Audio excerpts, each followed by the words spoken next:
Welcome to Writers Anonymous YouTube channel. Writers Anonymous presents Even Stranger Stories. Episode 4. Der Grocer. It was a little after 4 p.m. but, for reasons I had yet to fathom, the street I found myself in was derelict. I listened for a sound. Any semblance of normality. Nothing.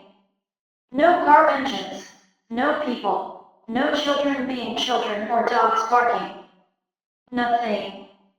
And then I heard it. A low rumble of footsteps. Lots of footsteps. The sound only an army could make. Their beat was a steady march. 1, 2, 1, 2, then something else.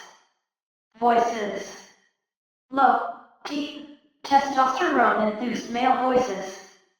I was aware that if I remained in my current stance, I would be seen and at that moment, didn't know if they were friendly footsteps or not. Panic halted me, like a rabbit caught in headlights. Hey! It was a loud whisper. I turned in its direction to see a scruffy shorter than average male figure crouching in the shadows of a nearby doorway. He gestured to me, and I was struck by his hair. It was brilliant red in color. I hesitated, but only for a second as the marching was getting louder.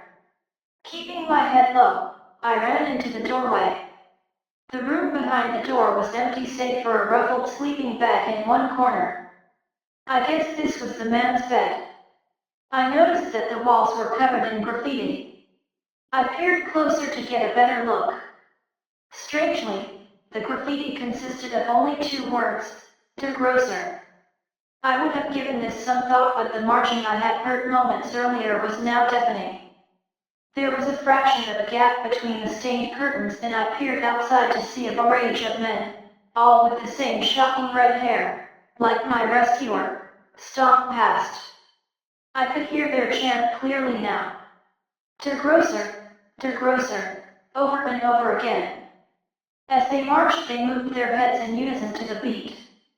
1, right, 2, forward, 1, left, 2, forward. Where the heck was I? And who the heck was Der Grocer? I guessed I was about to find out.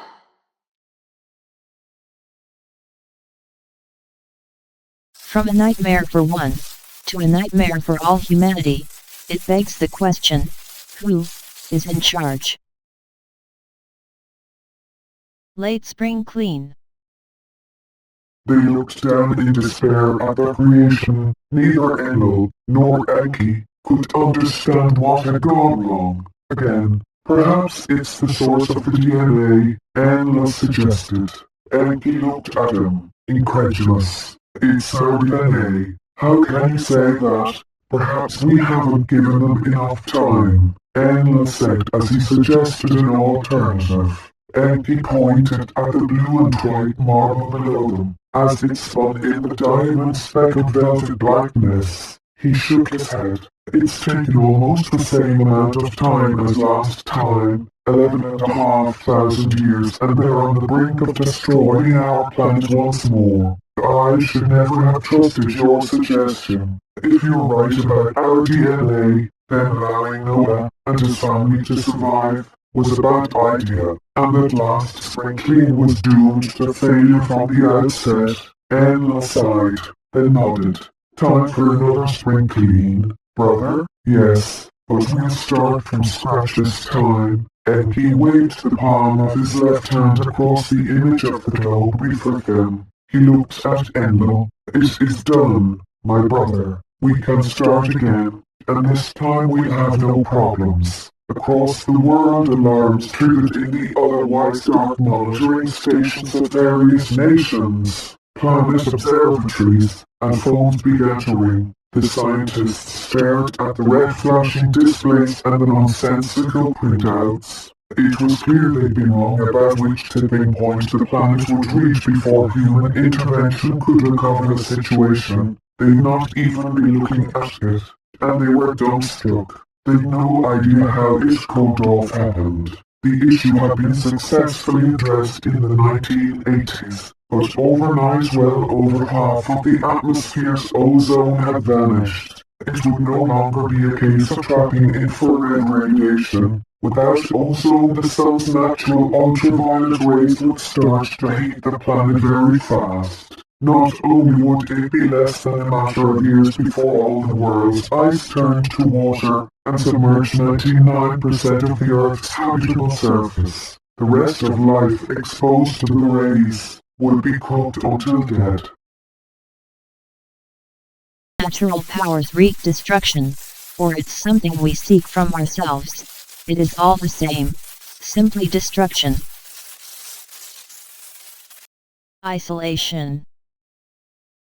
I remember the year 2020, more than most. Isolation was, for most, mind-blowing, destructive and boring. But for me it was worse. Some people lived in houses with gardens, some in apartments with balconies, others in rooms, like bedsits or lodgings. I didn't know where I was, but the four walls around me were claustrophobic. They closed in further on me each waking moment. I had regular visitors, all covered in masks, helmets, hoods, all thinking they concealed everything from me. I couldn't hear any of them clearly, mainly because they spoke with odd tongues. Whatever they asked me, I couldn't answer, so they hurt me. I didn't understand them. There was obviously medicine involved because I was given injections. But after each injection I became lightheaded. They asked more in stranger words and attached other devices to me. Then came the pain. I couldn't breathe properly.